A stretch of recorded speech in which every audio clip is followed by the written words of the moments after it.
একজন আল্লাহর ওলি আসছে এলাকায়, আল্লাহওয়ালা বুজুর্গ মুত্তাকি, যাদের চেহারা দেখলেও বেনামাজি টুপি মাথায় দেওয়ার নিয়ত করে।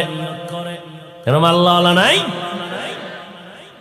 হিন্দু ছেলে হুজুরের নাম শুনে ইসা হাতটা লাগাইয়া মুসাফা করে, হুজুর একটু দোয়া করবেন, আমি সনাতন ধর্মের ছেলে।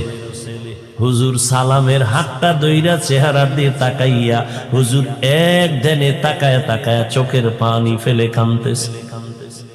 ছেলেটার অন্তরে ভয় আসলো, আমি কোনো বেয়াদবি করে ফেললাম নাকি?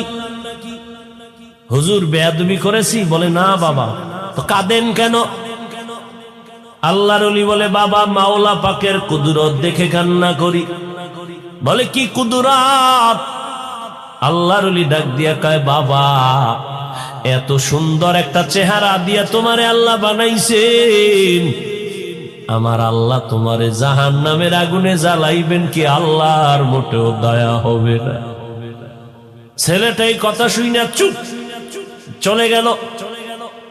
আর ওই কথা কলবে ভাতাক্কা লাগাই দিস, বাড়িতে গিয়ে ঘুমায় মাথা গরম। হুজুর কি বলল? রাতের বেলা ঘুম নাই।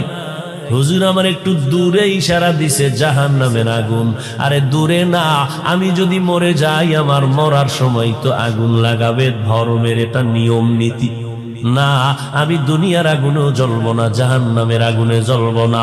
একটা দৌড় দিয়া হুজুরের ঠিকানা নিয়ে আল্লাহর ওলির বাড়িতে গিয়া কয়, হুজুর আমারে মাফ করে দেন, আল্লাহ এত সুন্দর করে আমারে বানাইছেন, আমি জাহান্নামের আগুনে জ্বলবো না, আমারে কালেমা পড়ায় দেন, আমি মুসলমান হইয়া নবীর মুহাব্বত নিয়ে কবরে যেতে চাই।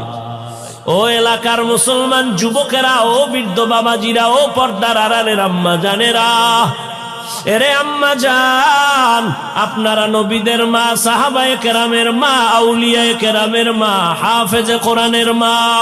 আপনারা খাদিজা রাদিয়াল্লাহু আনহার মতো নারী, ফাতেমা রাদিয়াল্লাহু আনহার মতো নারী, আয়েশা রাদিয়াল্লাহু আনহার মতো নারী কয়দিন আর বাঁচবেন? আম্মাজান আয়েশার জীবনী পড়েন, আম্মাজান খাদিজা রাদিয়াল্লাহু আনহার জীবনী পড়েন।